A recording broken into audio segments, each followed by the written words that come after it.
နိုင်ငံခြားအလှမယ်တွေကဝစ်စုံကိုအတိမပေးပဲခိုးယူနေတဲ့အလှမယ်တွေကိုသဘောထားကြီးကြီးခွင့်လွှတ်ပေးခဲ့တဲ့သဲစုငိမ့်ပရိသတ်များအားလုံးပဲမင်္ဂလာပါရှင်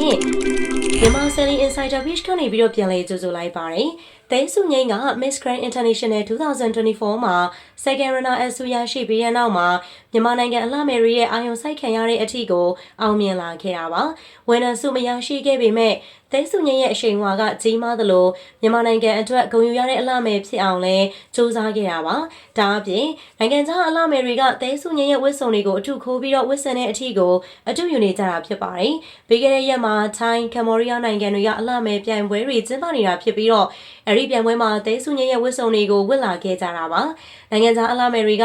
မြန်မာနိုင်ငံအလှမယ်တွေရဲ့ဝတ်စုံကိုလိုက်ဝတ်တယ်ဆိုတာတော်တော်လေးကိုရှားပါတယ်တခါမှလည်းမရှိခဲ့ဘူးပဲသဲစုငိမ့်နဲ့မှပထမဆုံးလိုက်ပြီးတော့အတူယူခံရတာပါထိုင်းအလှမယ်ဆိုရင်သဲစုငိမ့် Miss Grand International 2024မှာဝတ်ဆင်ခဲ့တဲ့အပန်းရောင်ဝတ်စုံကိုတပုံစံနဲ့အတူခိုးခဲ့တာပါဒါအပြင်ကမ္ဘောဒီးယားကအလှမယ်တယောက်ကလည်းသဲစုငိမ့်ရဲ့မီးထောင်နီရောင်ဝတ်စုံကိုတပုံစံနဲ့ယူပြီးတော့ဝတ်ခဲ့တာဖြစ်ပါတယ်ဒါတွေမကသေးပဲ Top Model Round မှာဝတ်ဆင်ခဲ့တဲ့ပင့်ကူဝတ်စုံကိုလည်းလိုက်အတူခိုးပြီးတော့ဝတ်ဆင်ကြပါတယ်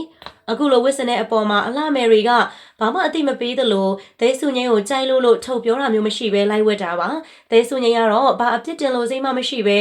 သူ့ကိုသဘောကျလို့လိုက်ဝတ်တယ်လို့သာမှတ်ယူလိုက်တာဖြစ်ပါတယ်အလှမယ်တွေအနေနဲ့သူတို့အာယုံထဲမှာသဲစုငိမ့်ရဲ့ဝတ်စုံကိုအလေးထားရတဲ့အထိအောင်မြင်နေဆိုပြီးတော့ခံယူလိုက်တာဖြစ်ပါတယ်မြန်မာပရိသတ်တွေကတော့လိုက်ဝတ်ထားကြတဲ့အလှမယ်တွေရဲ့ post အောက်မှာသဲစုငိမ့်ရဲ့ဝတ်စုံကိုလိုက်ဝတ်ပြီးတော့အားပေးကြလို့ကျေးဇူးတင်နေဆိုပြီးတွားမှတ်နေကြတာပါသဲစုငိမ့်ကြောင့်မို့ပရိသတ်တွေလည်းလက်မထောင်နိုင်နေတာဖြစ်ပါတယ်သဲစုငိမ့်ရဲ့အလားပါနဲ့အရေးချင်းကိုပြည်ပနိုင်ငံပရိသတ်တော်များက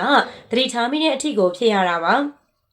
ဒါကြောင့်မို့လဲသဲစုငိမ့်ကိုနောက်ထပ်ပြိုင်ပွဲတစ်ခုထပ်ပြိုင်တဲ့နယ်ဆိုပြီးတော့အကြံပေးနေကြတာပါဒါအပြင်ပြီးခဲ့တဲ့ရက်ကမက္ကဆီကိုနိုင်ငံကနာမည်ကြီးအလှမယ်တယောက်ဆိုရင်လဲသဲစုငိမ့်ရဲ့အလှတရားအပေါ်မှာအင်တာဗျူးတစ်ခုမှာပွန့်ပွန့်လင်းလင်းကိုချီးကျူးထားခဲ့တာပါသဲစုငိမ့်ကတကယ်ကိုလှပါတယ်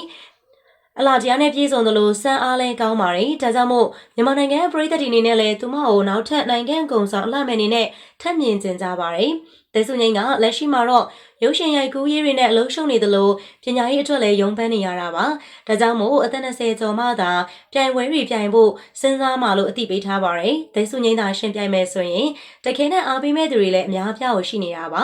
နောက်တစ်ခေါက်ကန်ဘတ်လာတဲ့အချိန်ကျရင်သဲစုငိမ့်ကိုတရဖူအရယူပေးနိုင်တဲ့အထိမျှော်လင့်ထားကြပါတယ်သဲစုငိမ့်ကပညာရေးကိုလည်းအားဆိုင်နေသလိုခန္ဓာကိုယ်ကိုလည်းအမြဲတမ်းထိန်းသိမ်းနေတာမို့ပြိုင်တဲ့အချိန်ကျရင်အဆင်သင့်ဖြစ်နေမှာပါမြန်မာနိုင်ငံအလှမယ်တွေထဲမှာပြည်ပအာယုံအဆိုင်ခံရဆုံးအလှမယ်နေနဲ့အရှိန်ဝါကြီးလာတဲ့သဲစုငိမ့်အပေါ်ပရိသတ်တို့ရဲ့အမြင်လေးပြပြပေးခဲ့ပါအောင်ဗီဒီယိုလေးအဆုံးလေးလိုက်ပါကြည့်ရှုပေးတဲ့အတွက်လည်းအားလုံးကိုကျေးဇူးများကြီးတင်ပါတယ်ရှင်